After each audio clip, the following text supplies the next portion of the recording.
Elisha. I'll be the moderator for the discussion. This is the Blue Light Leaders Roundtable, and I'd like to take a moment to introduce our esteemed medical professionals and the leaders from each organization. So from an eye care standpoint, we have Dr. David Freese joining us. He's an optometrist who serves as the chair for the Eyesafe Vision Health Advisory Board. We have Paul Karpecki, an optometrist and director of Cornea Services at Kentucky Eye Institute. We have Dr. Richard Lindstrom, an ophthalmologist and founder and attending surgeon at Minnesota Eye Consultants, and Dr. Dagny Zhu, an ophthalmologist and cornea, cataract, and refractive surgeon and medical director and partner at NVISION Eye Centers in California. From LG Display, we have Justin Jin, Marketing Operations Division VP. We have Sang-Hoon Lee, Solutions CX Product Planning Task Division VP, and Tang Jin Yu, the OLED Standards Task Research Fellow. And from AMD, we have Frank Azor, the Chief Architect of Gaming Solutions and Gaming Marketing. And from Eyesafe, we have Paul Harrow, COO, and Derek Harris, VP of Research and Development. So a great group of leaders here on the call today. I really just want to thank everyone for coming together and taking time to talk about blue light. It's a very important issue. I think it touches all of us in different ways. So we'll be diving into the specific concerns from the medical industry, examine industry advances specifically related to blue light and mitigating its effects, and explore the role of regulation and research in shaping the future of electronics. So let's dive right in. First, I'm going to ask Dr. Karpecki, as an eye care professional, can you please provide us with an overview of what blue light is and the potential impact on our health? Sure, I'd be glad to. So, blue light's actually one of those terms that isn't completely accurate because it encompasses more of the what we call high energy visible light spectrum. So as you know, anywhere from about 380 nanometers, of course, very small wave, large wavelengths to relatively small at 700 is what we call the visible spectrum of vision, the visible colors. It ranges all the way from the reds and those lower numbers up to like a violet or purple indigo up into the 700s. And then above that is ultraviolet light. We all know ultraviolet light can cause sunburns, can cause cataracts, can cause even macular degeneration issues at those wavelengths if you were to stare at it for a significant period of time, or even based on primate studies. So what blue light encompasses is really that high visible energy spectrum, which is kind of that blue, purple, indigo range. And that's those hues that are in that category. So how it became blue light, I'm not sure why we called it that. Quite frankly, it's more of a violet light or a violet hue, but that's basically the higher frequencies. And we know that the harmful effects of ultraviolet light on the lens, which we talked about, the macula, all of those areas, we wonder if it came down just a little bit on the wavelength into those violet and blues, would that also have some damaging effects? And while we don't know what would happen over a long period of time, because it would take a lot of time to study if you can have, effects in the back of the eye, in the retina, in the macula, those sort of things. We do know, however, that blue light is what, most people are exposed to during daylight hours, and the sun is the greatest source of blue light or high visible energy frequencies. And we do know that affects our sleep patterns. For example, the body knows that it should get a lot more of the blue light during the morning hours and during the day in Minnesota at 5:30 or here a little later, but it should start to get those kind of hues, and that's normal, and it kind of plans for that. The body's not used to seeing those wavelengths at that level late in the day. And so what that causes is, the restfulness, sleep issues, insomnia. It affects what's called the circadian rhythms, or your sleep patterns. It can actually affect vitamin D absorption. It can affect your melatonin. So we know that has been very well studied. The effects of sleep then can lead to less quality ability the next day. It can lead to eye strain. It can lead to dry eyes, believe it or not, over time if people don't get enough sleep. And of course, emotional and overall immune health can also play a role. So there's a long answer, but basically that higher frequency, while it may cause some damages to the eye itself long-term, it requires a lot more study. We do know it affects your circadian or sleep rhythms, which then has an effect on everything related to functionality to dry eye. Interesting. Thank you so much for sharing that perspective. Dr. Lindstrom, is there anything that you're seeing either in your practice or that you'd like to share as it relates to some of the health concerns around blue light? Sure. Digital eye strain is becoming a very common complaint in every eye care professional's office. And we're learning that it can significantly impact employee productivity at work, as well as an individual's well-being and quality of life. Exposure to high energy blue light emitted by digital devices is an important and manageable factor in the incidence and severity of digital eye strain. And Eyesafe is dedicated to and is a global leader in reducing excess energy eye blue light exposure from digital devices. And that's something I think that is going to become increasingly important to the well-being of our patients. That makes a lot of sense. Thank you for sharing that. The display industry is definitely taking note of blue light and its potential risks, and we've seen many advancements over the last several years. Now, Mr. Jin, could you please shed some light on how LG Display has approached advancements in technology related to blue light and visual comfort? Sure. We recognize the importance of eye health, and we continue to develop and promote products for eye health comfort. So we recently launched a new OLED gaming monitor, which emits 50% less harmful blue light than when compared to the LCD monitor. And we conducted tests with the DRX. They are our leading professional gaming team to check our new product.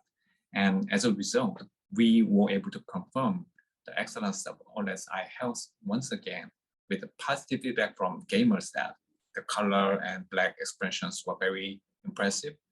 And the eye fatigue was definitely low, even playing game for a long time. So that was a very impressive result. And for TV, OLED TV, we've been doing consumer research to Ipsos over the past few years. And we found that eye comfort is the highest key buying factor of TV among consumers, with a 39% purchasing impact. So we have been developing an OLED display that is more eye comfortable, addressing not only low blue light, but also aspects such as flicker-free and low reflections. Mm-hmm. So, but we still think that there's a still area of improvement and the awareness of that strong feature of OLED. So we plan to strengthen promotions on those areas. And so when it comes to, the value that consumers are placing on eye comfort with their digital devices, Paul, I know that, Eyesafe has done some research along the lines of what's most important when someone is using a device for a long time, what they're experiencing, but also what's important when they're purchasing a device. Would you care to elaborate on the value that consumers are placing on eye comfort as a purchase factor? Yeah, sure. What's interesting is, I think before the pandemic, consumers and users of devices, they're experiencing different eye discomfort and different issues. But I think really the pandemic and the way that consumers interact with their devices, spending 10, 15 hours a day in front of a display on video conferences, education, it really drove a whole new awareness and really appreciation for eye health and eye comfort, because I think as Eyesafe, we're aware of it. As eye care professionals, they're seeing patients. LG Display, they're forward thinking and see it, but now consumers are really aware of it. And really the health issues associated with it. So it's great to see that, these manufacturers are really coming to market, because consumers are really asking for solutions today. I think our LG colleagues have done some surveys. As Eyesafe, we've done some consumer surveys, and what we're seeing is, really some of the number one purchase decisions and number one reasons that they're considering monitors is really eye comfort, eye health, and being able to work with their devices over periods of time. And I mean, that's just today's world. We're in front of devices. They're beautiful. They're high performing. You know, we have companies like AMD that are cranking out some really good products, and we want to continue to use them and interact with them. And you know, there's some potential negative impacts, and I think we're all working to mitigate those impacts. Yeah, you make some great points there. And I know that, you know, I've seen some research that LG Display has done, and it's pretty, you know, broad in scope, multiple countries, and it really just reinforces the pain point of eye strain or vision deterioration as number one, really since the pandemic. And I think we're continuing to see that as a pain point as screens and devices are firmly implemented into our lives now. So we're hearing more about gamers utilizing OLED screens for their gaming setups. So next, I'd like to explore how blue light affects the gaming experience. Mr. Azar, can you talk about why gamers are concerned about blue light and how the industry is reacting? You know, what's interesting about gamers is that a big factor as to why some gamers buy some games is because of the graphics of the game, the realism of the game, the immersion that the game offers them. And gaming is one of the best forms of entertainment that's out there, you know, in terms of just the return on investment you get from maybe buying a game or even playing a game that's free to play. You can get hours and hours and hours of entertainment from this versus maybe, you know, going to the movies and buying a movie, and you can get an hour and a half or 2 hours of entertainment from watching a movie. So it's one of the reasons why the gaming industry has been so successful now for over 5 decades. But what's happened is that these graphically intense games have to be complemented by hardware that makes that immersion possible. And that comes through microprocessors like what AMD is famous for making, but also in the displays. Ultimately, the game is dependent upon these components for it to deliver that immersion and that experience to the end user. And what we've noticed over time is that the display technology has been improving consistently and evolving very rapidly. The screens have gotten brighter, the resolutions have gotten a higher density and have gotten much higher. The refresh rates have gotten significantly faster as well. And then we have the technologies like OLED, where the contrast ratios are getting just, you know, to levels that we've never seen before, thanks to that kind of technology. And what's happening is that the technologies continue to evolve and get better, better, better, and more immersive, and making these games become, you know, more immersive than they've ever been before. But at the same time, people are playing these games more, and they're spending more and more time in front of their computers. So when you take a PC gamer, for example, a gamer who plays games on their computer, you think about their lifestyle. They may be working all day in front of a computer, like many of us do, and then for fun, they spend more time in front of a computer at about a distance of maybe 2 feet from that screen.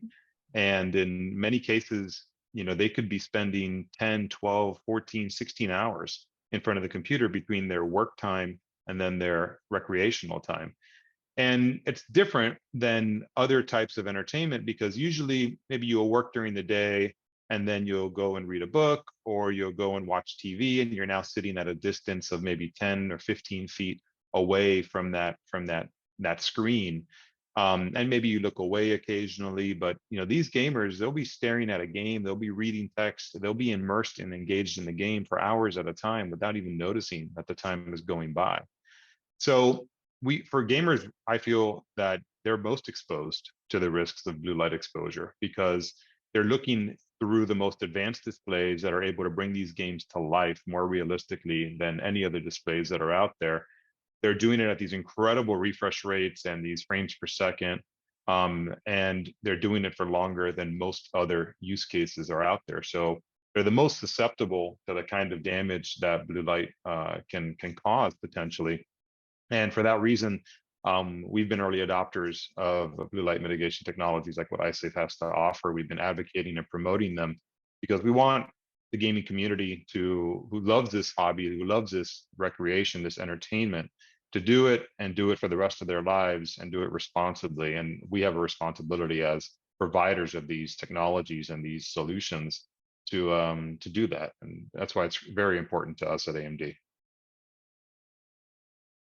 Makes a ton of sense. Yeah, that's helpful. And there's a lot that can be, I guess, suggested about gamers using their eyes as kind of their lifeline to the game. If they're experiencing discomfort, all of that can impact their performance. So definitely alleviating and minimizing some of that blue light can help ensure that they can play to their best ability. So thank you so much for those great insights, Frank. So with that, Mr. Lee, can you elaborate on what LG Display is focused on when it comes to gaming technology and blue light mitigation? Yes, the growth in the time spent of gaming due to pandemic is still maintained.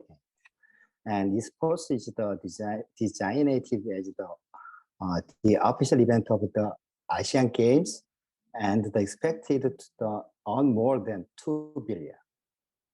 In the gaming industry, the importance of the eye health is being emphasized, and there is an increased need for the products that reduce the eye fatigue without the compromising display quality. And we are continuously researching and developing to meet these consumer needs. As said, Justin, like the case of the DRX, our products are recognized by the professional gamers who are considering performance as important, and despite being a high performance monitor, we are also meeting user needs in terms of the eye health and enhancing the user experience of the gaming monitor. In addition to the superiority of the blue light, we will continue to lead the market through OLED panels that take into account the circadian rhythms of the consumers. Wow, LGD sure is really leading the industry in that space. Yeah. It's just incredible to see, even today we heard about the new circadian certification, which perhaps you'll comment on in a little bit, but just really exciting space that you're working in. So now we're going to dive a little bit deeper into the user experience. So oftentimes when in the past, when someone has wanted blue light protection, sticking with the gaming example, someone would use gamer glasses, right? And typically they made the screen very yellow. There are other trade-offs that users have had to endure essentially in the past. Technology has gotten so much better, but I would like to allow Mr. Harris, Dr. Harris, a few minutes to talk to us about what the trade-offs can be with blue light protection and how some of the more advanced technologies are mitigating some of those trade-offs for consumers. Really, that impact can be in a few different areas. The most noticeable one is sometimes the color perception that we would have with that. So oftentimes when a user is looking to minimize the blue light impact, they'll choose a solution that can make the screen look yellow, particularly if there's a white image, as a lot of our work displays exhibit most of the time. It'll be a yellow or amber tint, a reduction in the color temperature. This certainly lowers the blue light exposure, but it also reduces the enjoyment or the usefulness of that experience. I think another area is also in the brightness. Oftentimes a blue light filtration can minimize the overall brightness of the display, making it harder to enjoy that as well. And finally, going along with that would be more the color saturation, the separation between the red, green, and blue that improve that contrast, that help people see a more vibrant image, as Frank was talking about the gaming experience or why we are looking at displays in the first place, minimizing that. I think what you'll hear later on is Eyesafe has certainly set up standards or requirements to maintain a certain level of performance in all three of those categories. Thank you for sharing those important considerations and trade-offs. Let's actually dive in a little bit to the industry requirements and certification. So that's a great a segue to talk about how the industry is regulating blue light, what type of certifications are available, how has that evolved? So Mr. Harrow, can you describe the evolution of certification for low blue light displays?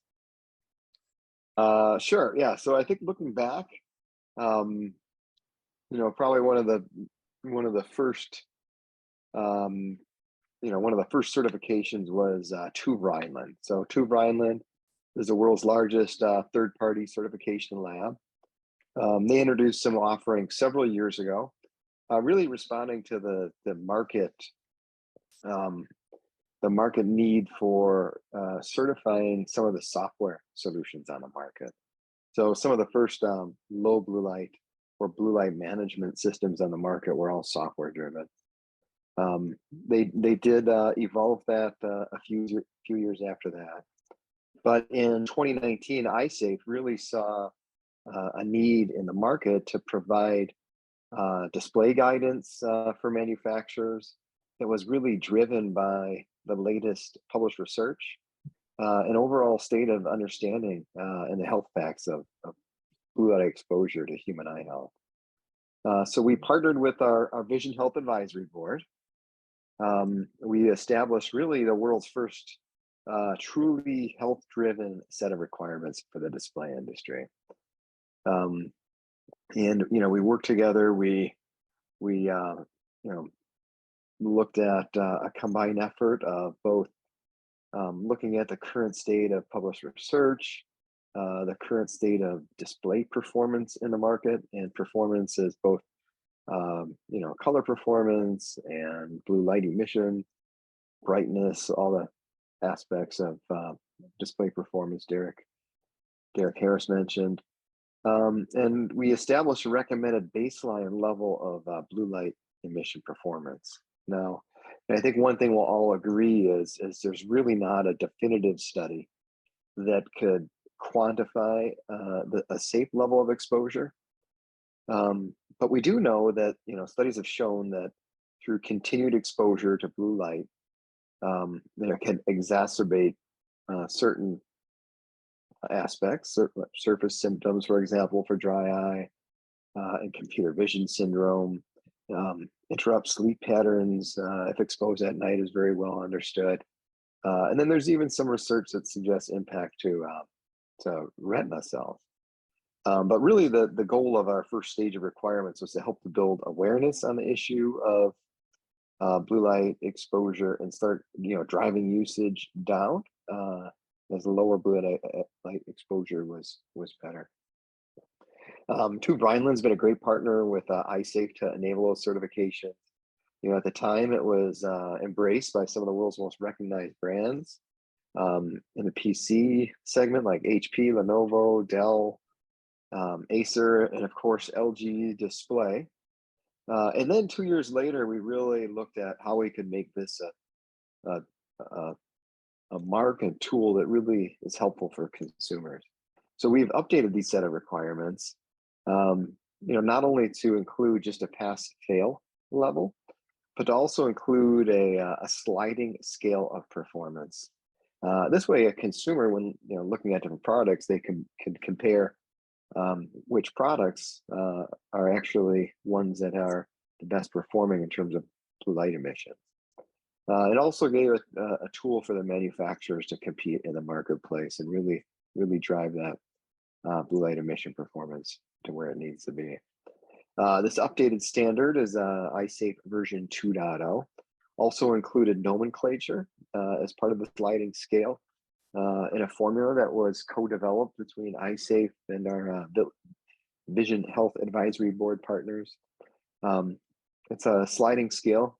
We call it the Radiance Protection Factor, or RPF. And it really gives a consumer an easy to understand number, similar to SPF or sunscreen lotion that blocks the sun. So of course, we know LG Display has been a leader not only in developing low blue light displays, but also working together, partnering with Eyesafe to bring these performance of health-driven requirements to the market. Mhm. Yeah. Yeah, LG Display has certainly been a leader in that space. And when I think back to some of the white papers and studies that we've done together, it's really, it's the only TV display that's recommended by the Eyesafe Vision Health Advisory Board. And the reason for that is it has significantly lower blue light emissions compared to some of its counterparts in the LCD side. It, would have reduced circadian rhythm impact, which we've talked about briefly, but really, what has stood out about OLED TV displays is just the company, LG Display, has really put health at the forefront, really showing concern for the user and building that into the product design. So with that, I'd like to turn it over to Mr. Yu to talk a little bit about LG Display's health and safety certifications that have been received for OLED, including the Eyesafe certification and also the newest circadian friendly certification from TÜV. Okay, thank you, Alicia.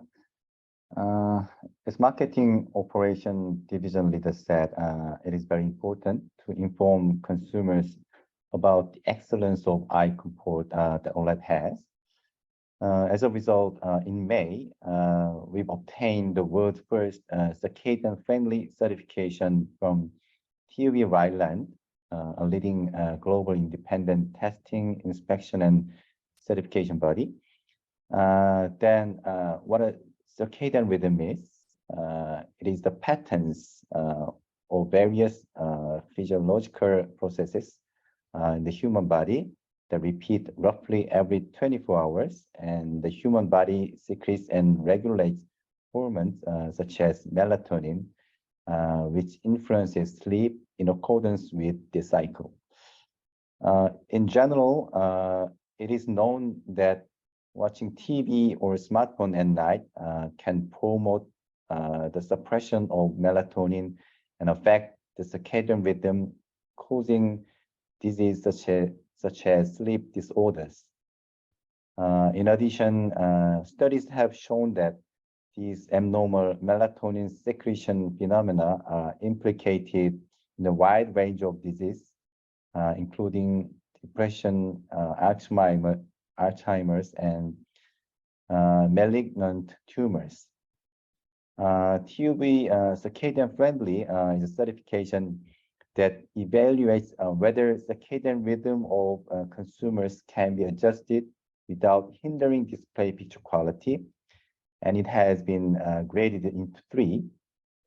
LG Display OLED, which has enhanced brightness and pure color expression without any exaggeration or distortion, is rated as the industry's lowest impact on hormone secretions such as melatonin, based on its self-luminous nature without backlight, and has achieved a circadian friendly level 1, which is the highest level.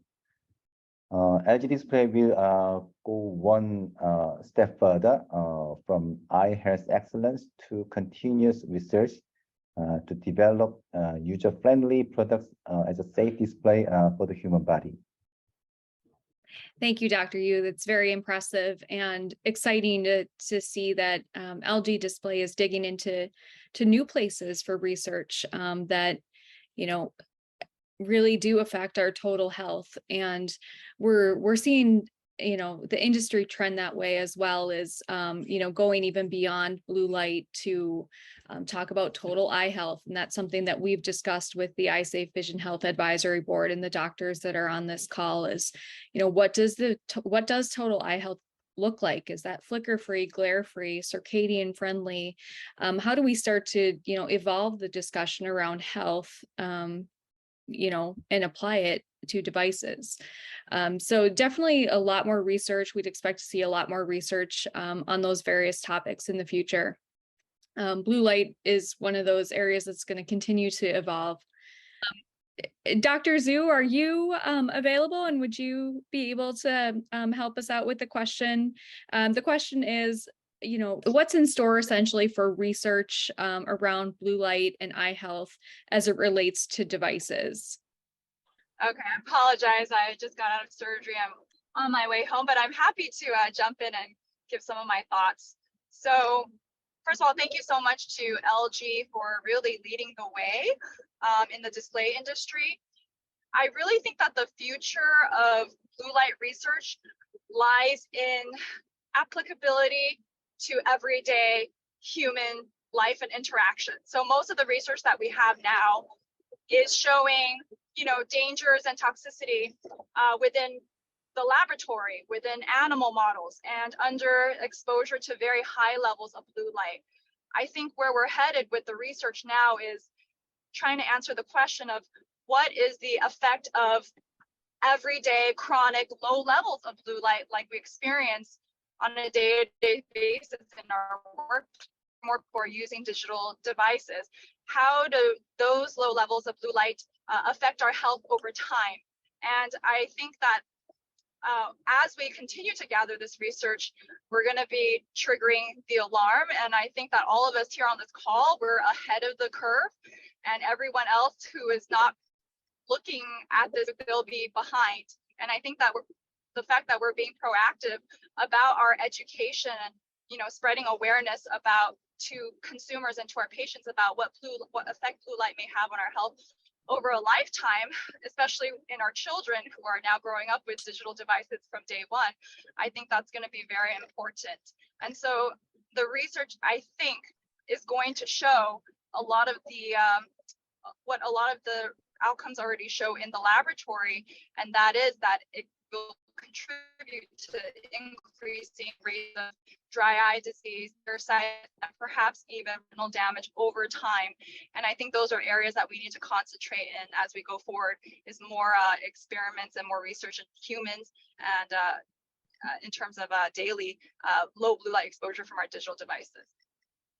Just make a quick follow-on comment. And one thing that we are all learned in medicine is that an ounce of prevention is worth a pound of cure. We keep learning that over and over again, that, if we would have protected ourselves from sunlight, 30, 40 years ago when our parents didn't think it was important, we'd be much farther ahead, at my current age. And I personally believe we're going to learn the same thing here, that, protection is much more valuable than therapy. And sort of an axiom for all of us professionals in healthcare is sort of the classical Hippocratic oath, which is primum non nocere, meaning first do no harm. And so I think it's important for us to do our best to do no harm with our digital devices. Yeah, I think I'll take it one step too. I think that makes a great point. Dr. Lindstrom's comments are spot on in prevention. The interesting thing when it comes to digital device use is that natural defenses that we typically have in other environments, we don't have when it comes to digital devices. For example, you would think that in an environment where you have exposure and evaporative tear loss, you would blink more often. But evolutionary wise, or the way that our eyes function, we actually blink 75% less, leading to much more exposure, leading to dry eye, as Dr. Zhu mentioned, Dr. Lindstrom mentioned, and others, and certainly leads to meibomian gland, eyelid issues, eyelid infections. We didn't even go into a lot of that, but we do know that the blink serves the role of allowing the oil glands to function, causes the tears of all three layers to be produced, and has a sweeping mechanism that keeps infections away. So when we're exposed, and then you add in the blue light component, natural defenses that should be there to help prevent future damage that might be present in other areas don't apply when it comes to digital devices. So to Dick's point, if our body can't do the natural prevention, someone has to be doing it, because an ounce of prevention is certainly worth a lot more in the long run. I would just add that we've seen displays get considerably brighter and arguably more harmful in more recent times, maybe the last 5 to 10 years. One of the measurements we use for screen brightness is a measurement we refer to as nits, And I mean, we went from screens being about 200 to 250 nits in brightness on your typical kind of desktop computer or laptop computer. And again, remember, you're sitting at a very short distance away from these displays, to 500 and above nits of brightness within the last decade. That's 2 to 3 times brighter than anything we computed on at this distance for the 2, 3, or 4 decades before then. So the consequences, the effects are not going to be linear to what the exposure is that's out there. We're spending more time on these devices, and these devices are brighter than they've ever been. And if they go unprotected, I think just some of the research that we're seeing now emerge is going to only amplify and exponentially get worse as it's conducted on some of these the higher end displays that are the brightest and have the highest performance out there, and with the users that are using them more than ever, like in the case of gamers, as I was referring to before. So it's important, I think, to kind of timestamp the research as well, because I think it's not going to get better with modern technology outside of the solutions that Eyesafe is introducing. If you don't have that type of technology, it's only going to exponentially get worse for the user, the risks. You know, and Frank brings up a very good point, that the distance, that we are from the screen. Well, that someone can argue that the sun is the strongest force of that high energy visible light or blue. That distance allows it to be manageable. We don't have that at this close. And to his point, the people at most risk are gamers, but are younger people, the children. And children have shorter arms. They hold things much closer. I know my 3 children, it's right up here the entire time that they're looking at their iPads or digital displays. And that is a much closer distance, much greater amount of impact. And with the brighter, nits that we're looking at, you're seeing it to that group. And to Dick's point, we talked about when we were children, we didn't know the importance of sunscreen. Our parents didn't, and that's led to problems later on. It's usually the children that are most vulnerable. And if you think about their lens, as we age, we start to have a natural filter that's built in. And it actually blocks blue light. It's got a yellowing to it. Dr. Zhu, Dr. Lindstrom have removed, thousands of cataracts. They know that. They get more yellowing later. But children don't have that filter. And so it's a direct exposure into the eye. And we don't know the consequences of that long term. Just, if I can just summarize what's being said, we're just really starting to learn, what the potential long-term risks of blue light are. I think there's, a lot more that we will discover in the next, 3, 5, 10 years. And, in some sense, it is kind of preventative with reducing the blue light as much as we can now, so that in the long term, we have a better shot at having healthy eyes and healthy vision. So we covered a lot of ground, from the medical industry's concern about blue light to what industry leaders like LG Display, AMD, Eyesafe, what they're doing to really make devices healthier and safer, not only for us, but for our children and for some of those at-risk groups, as well as gamers. These are all places where blue light exposure certainly plays a role. And I think we're all brought together by that common cause of devices that are designed for health. So I just like to, with that, just say thank you for everyone to join the call today. Really appreciate your time and commitment and comments about how together we're changing the industry and we're, moving towards healthier devices. So thank you and have a great day.